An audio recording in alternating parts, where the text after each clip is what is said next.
The track at Sacred Heart University is Dan DeGangi's sanctuary.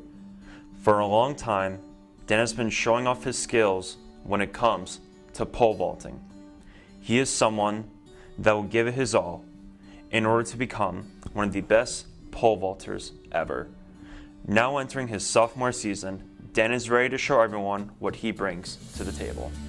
Pole vault began back in 9th grade. Started pole vaulting right as track and field began. I ran track and field in 8th grade and 7th grade, but pole vault, we didn't have pole vault in middle school. So right away, I fell in love with it. I fell in love with the sport, fell in love with the culture, and of course how much fun it is. I mean, I think it's the most fun event that you can do, but besides the point. Track and field itself is a very unique sport because you're not directly competing with another team.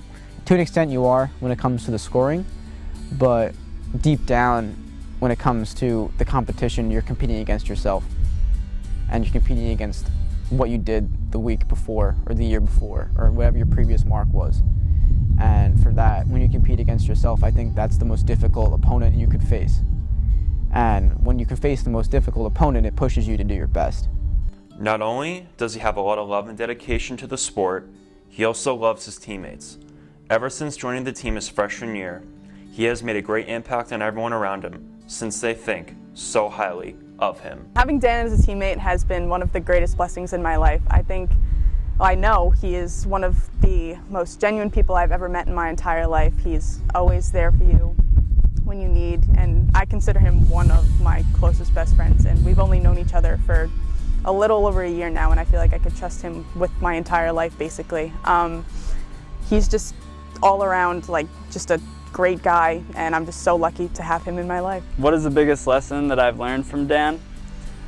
I would probably say it would be I don't know what grade it was in, but he had injuries to both of his elbows and he had surgery on that. And just the fact that he came back from those injuries and he's here today practicing and he feels okay.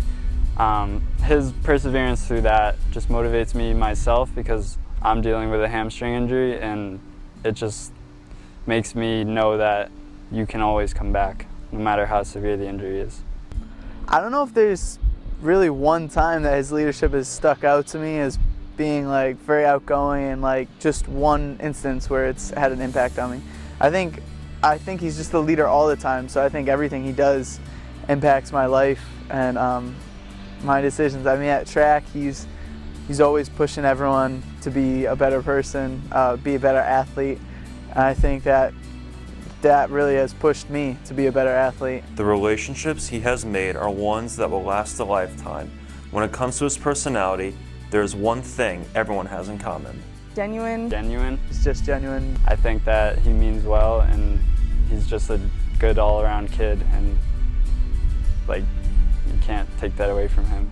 In addition to his great personality and the love for the sport, there is something that a lot of people do not know. He is a walk-on.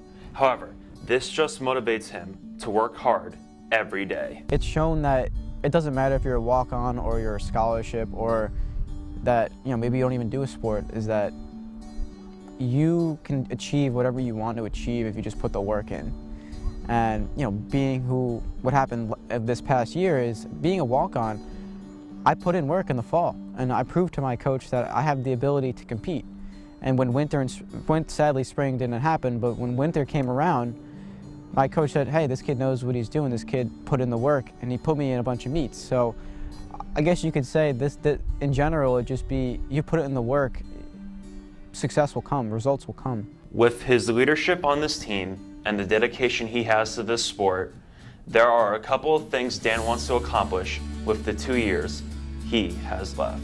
Me personally, I'd like to win the NEC championship, come first place, bring home the gold, make my parents proud.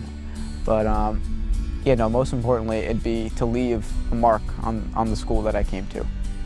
With the NEC's decision to postpone winter sports, Dan is constantly working hard in hopes of having a successful spring season if the NEC decides to hold a spring season. With the 2 years that he has left, he will do everything in his power to contribute to this team and help them bring home a championship to Sacred Heart University.